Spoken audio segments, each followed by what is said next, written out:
année, encore. Et bonne santé à tous, plein de bonheur pour cette année. J'avais envie cette année de ne pas faire de vidéo résolution comme j'ai pu faire les années précédentes. Pourquoi? Parce que je ne tiens pas à mes résolutions. Donc je trouve ça un peu inutile de refaire toujours des vidéos où je prends toujours les mêmes résolutions, clairement, que je ne tiens pas. Ou pas totalement, on va dire. Parce que j'en tiens certaines, mais pas toutes.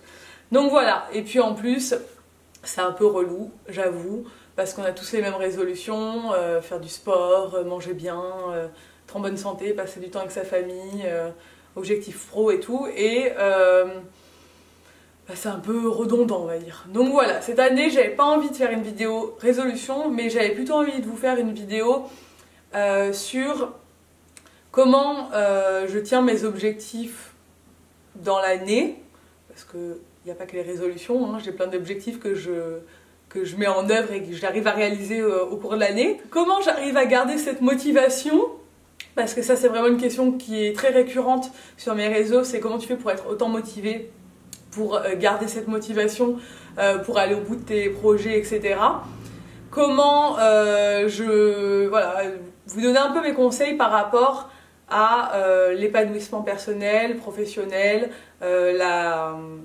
la mise en œuvre des projets et comment passer une bonne année 2019. En fait, clairement, voilà, on va dire que cette vidéo, c'est mes conseils pour passer une bonne année. Voilà. On va l'appeler comme ça, parce que, à mon avis, ça va être n'importe quoi. Je n'ai pas du tout préparé cette vidéo. J'avais envie de vraiment vous faire une vidéo spontanée, comme j'ai pu le faire au tout début de ma chaîne. C'est un peu l'essence de ma chaîne, je le redis souvent, mais les vidéos facecam, c'est l'essence même de ma chaîne. C'est comme ça que vous m'avez connue. Je me posais avec ma caméra et puis je vous déballais tout ce que je pensais, et là clairement ça va être ça, donc ça risque d'aller un peu à droite à gauche, mais on va essayer de rester un peu constructif quand même. Donc quelques petites clés déjà en termes d'organisation pour mettre à bien mes projets et les réaliser au cours de l'année. Vous savez que je suis quelqu'un d'assez organisé quand même si dans ma vie au quotidien c'est un bordel sans nom. Dans ma tête, tout est très organisé j'arrive à gérer plein de trucs différents en même temps, même si je le fais souvent à la dernière minute. C'est comme ça que je fonctionne. Moi, mes petites clés, c'est déjà de m'organiser en termes de temps, donc de planifier, ça je vous en ai déjà parlé plein de fois. Je planifie mes semaines, mes journées, je me fais des listes en permanence parce que clairement c'est comme ça que ça marche. Fait des listes et on coche tout ce qu'on a fait au cours de la journée, sinon on ne s'en sort pas et on n'arrive pas à rester focalisé sur une tâche. Ça aussi c'est quelque chose que j'essaye de faire maintenant de plus en plus, c'est de prendre mon téléphone et le poser. Alors ça doit être un peu embêtant pour les gens qui travaillent avec moi comme Gaëlle ou ma mère, ou voilà, je le sais. Je ne réponds plus à la minute en fait. Quand je suis en train de faire quelque chose, je fais ce que je suis en train de faire. J'arrête de m'éparpiller parce que on peut perdre genre 2 ou 3 heures dans la journée à s'éparpiller pour des bêtises, à passer un bout de fil, à faire ci, à répondre de suite, et du coup tu décroches complètement de ce que tu es en train de faire et tu pars sur autre chose et on n'avance pas. Donc maintenant quand je suis en train de faire un truc, je pose mon téléphone et j'essaie de répondre à midi et le soir, même si des fois je réponds dans la journée si j'ai un petit temps pour moi, mais sinon j'essaie vraiment de répondre à midi et le soir et de laisser mon téléphone de côté pour avancer sur les choses urgentes à faire. Arrêter de procrastiner aussi, ça fait un moment que j'ai arrêté, ça fait même quelques années, mais on a tous une période dans notre vie, généralement c'est quand on est plutôt jeune, où on a tendance à repousser au lendemain tout ce qu'il y a à faire. Même si je fais souvent les choses en dernière minute, je les fais en temps et en heure, c'est-à-dire que quand j'ai une chose à faire, elle va être faite au bon moment, elle va pas être faite après ce moment. Voilà. Ensuite, je voudrais vous dire quelque chose de très important. Quelque chose de très important parce que c'est quelque chose que je ressens beaucoup quand j'échange avec vous. C'est que, quel que soit votre âge, quelle que soit votre capacité physique, capacité intellectuelle, vous êtes capable de faire ce que vous avez envie de faire. Alors clairement, ça c'est quelque chose dans ma vie que je me dis tout le temps. C'est si tu as envie de faire quelque chose, fais-le. C'est vraiment, alors je suis ce genre de personne qui ne se pose jamais de questions. Ça peut être très chiant pour mes proches, c'est-à-dire que je fonce tête baissée dans tout ce que je fais. Je me pose pas trop de questions. Généralement, ça marche. Et si ça marche pas, au pire, je serai pas morte. Mais il y a trop de gens au quotidien qui s'empêchent de vivre, alors que ce soit à cause du regard des gens, que ce soit parce qu'ils n'ont pas une confiance en eux assez importante pour se dire qu'ils sont capables de faire les choses, mais tout le monde est capable de faire ce qu'il a envie de faire.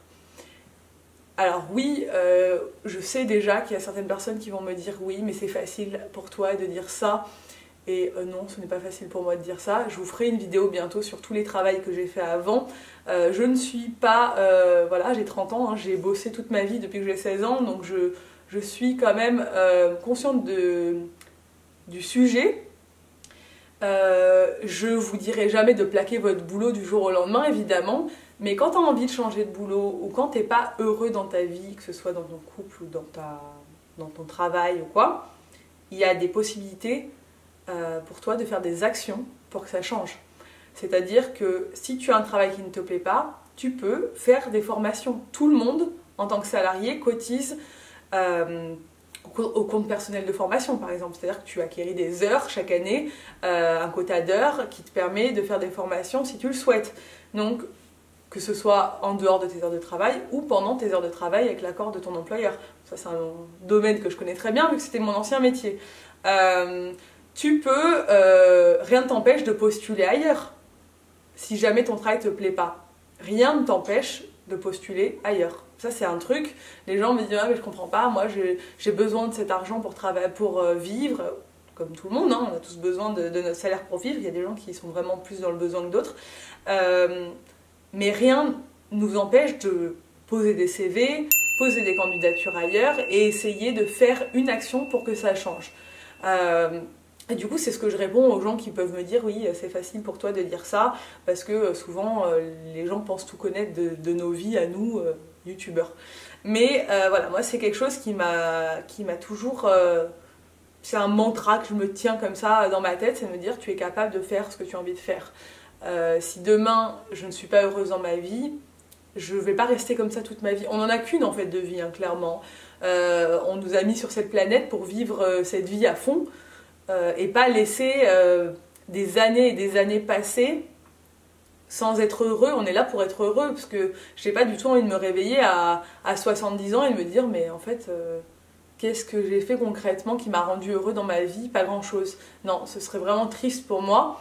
Et c'est quelque chose que j'ai toujours essayé d'insuffler sur ma chaîne. Et par joie, j'ai plein de monde qui me suit, qui m'a dit grâce à toi, j'ai eu le courage de faire des choses comme changer de boulot, comme faire une formation, me réorienter, changer de vie. J'ai plein d'abonnés qui m'ont souvent envoyé et donné des nouvelles dans ce sens-là. Envoyer des messages et donner des nouvelles et ça fait tellement plaisir et c'est quelque chose que je continuerai à communiquer parce que je pense que c'est hyper important et si vous voulez passer une bonne année, clairement, listez toutes ces choses que vous avez envie de faire, vraiment. Demandez-vous, faites-vous le bilan là sur votre vie actuellement, dites-vous, est-ce que la situation actuelle me convient ou pas et quelles sont ces choses sur lesquelles je peux travailler pour que ça évolue dans le bon sens. Alors si vous êtes jeune et que vous avez 18 ans, ou vous êtes encore voilà, en train de faire des études et tout, généralement on n'est pas trop concerné par ce genre de choses, même si voilà, il y a quand même la question des études qui se pose, hein. Est-ce que vous êtes vraiment en train de faire les études que vous avez envie de faire? Est-ce que vous êtes vraiment en train de vous donner à fond pour mettre toutes les chances de votre côté pour réussir un projet que vous avez envie de faire à long terme, un métier que vous auriez envie de faire? Est-ce que vous êtes vraiment à 100% dans ce que vous êtes en train de faire ou pas? Parce que moi, clairement, à l'époque, si je pouvais me reparler, je ferais peut-être ce genre de vidéo, j'ai déjà vu ce genre de vidéo plein de fois, parler à son soi de l'époque, là, j'aurais plein de choses à me dire, clairement. Même si je suis aujourd'hui où j'ai envie d'être, et c'est aussi grâce à mon parcours. Mais j'aurais pu faire quand même des choses... j'aurais pu faire les choses un peu mieux, je le sais. Mais bon, après, hein, il faut que jeunesse se fasse aussi. Donc voilà, ça c'est les conseils que déjà je peux vous donner. Travailler sur votre confiance en vous si vous avez un manque de confiance en vous. Personnellement... je parle toujours des gens qui m'entourent, hein, parce que c'est l'exemple que je peux avoir. On me dit souvent, oui, toi t'es quelqu'un qui a beaucoup confiance en toi. Je pense que c'est dû à mon éducation et au fait que j'ai été enfant unique et que du coup j'ai toujours eu l'attention de mes parents et le soutien de mes parents derrière moi, etc. Donc ça m'a donné une forme d'assurance et c'est vrai que c'est pour ça que souvent je me pose pas trop de questions et j'ai pas trop tendance à m'angoisser au quotidien. Mais ça se travaille, je ne suis pas arrivée là comme ça du jour au lendemain, salut les gars, j'ai hyper confiance en moi, même c'est pas le cas, hein, je suis pas 100% du truc. Hein. Je peux vous parler comme ça, j'ai pas peur, je peux faire ci, je peux faire ça. C'est aussi tous les travaux que j'ai fait qui m'ont donné, j'ai acquis de la confiance en moi grâce au travail que j'ai pu faire dans les années précédentes. Si vous avez un manque de confiance en vous, il faut travailler dessus, clairement. Lisez des livres, essayez de participer à des activités culturelles ou sportives qui vont vous aider à prendre de l'assurance, essayez de trouver des domaines où vous vous sentez un peu doué ou des choses que vous aimez faire et essayez de développer ça pour vous prouver à vous-même qu'en fait vous êtes capable de faire plein de choses. Et c'est vraiment déjà la clé pour être heureux en fait, c'est de se dire voilà, j'arrive et je fais au quotidien des choses qui me plaisent. Parce que c'est trop triste de passer son temps à faire des choses qui ne nous plaisent pas à contre-cœur. Et le regard des gens, ça c'est vraiment un truc duquel il faut s'affranchir totalement. Même si c'est compliqué de s'affranchir du regard des gens, la plupart des gens qui peuvent nous juger dans notre entourage, alors soit c'est des gens déjà qui vous servent à rien dans votre vie, qui sont là de passage mais qui ne seront plus là l'année prochaine, genre si vous avez des copines voilà, ou des collègues qui vous jugent mais concrètement qui sont-ils pour vous? Pas grand chose. Et si c'est quelqu'un de proche autour de vous, est-ce que ça compte vraiment? Est-ce que la vie est toujours objective de nos proches? Je sais pas. Quand il s'agit d'un jugement comme ça sur ce que vous avez envie de faire, est-ce que la personne la mieux placée, c'est pas vous pour savoir ce que vous avez envie de faire et ce que vous êtes capable de faire? Donc je pense qu'il faut vraiment se faire confiance et écouter, s'écouter soi-même. Il faut apprendre à s'écouter et se dire voilà, au bout d'un moment, il n'y a que moi qui me connais vraiment et qui sait de quoi je suis capable. Une des raisons aussi pour laquelle j'avais pas envie de faire une vidéo résolution, c'est que je trouve que des objectifs annuels, c'est peut-être un peu trop lointain. C'est-à-dire que se dire je dois tenir ça sur toute l'année, souvent on abandonne en cours de route parce que ça nous paraît trop long.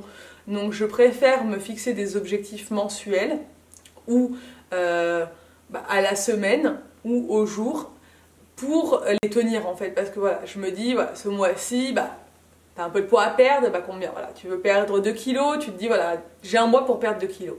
Donc je sais ce que j'ai à faire, manger un peu mieux, bouger plus, voilà, c'est pas compliqué.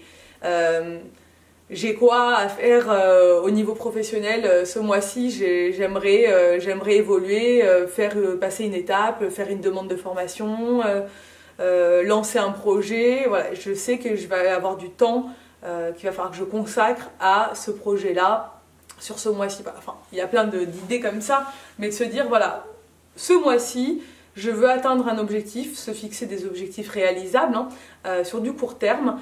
Et essayer toujours d'avancer comme ça, étape par étape, au lieu de se dire, voilà, j'ai 1 an pour faire ça, et ben tu vas repousser, puis tu arrives à la fin de l'année, tu n'as rien fait. Ou sinon tu vas être à fond 2 semaines, et puis après tu vas te dire, j'ai encore toute l'année, il faut que je fasse ça toute l'année, laisse tomber quoi.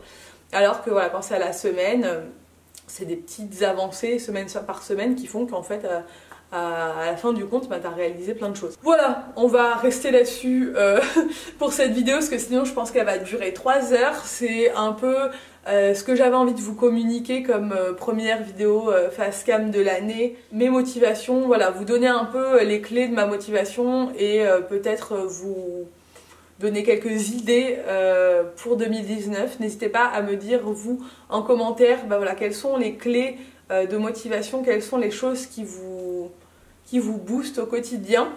N'hésitez pas à liker cette vidéo, à vous abonner si ce n'est pas encore fait et à la commenter et voilà, à me dire ce que vous en pensez. Et je vous dis à très bientôt dans une nouvelle vidéo. Ciao!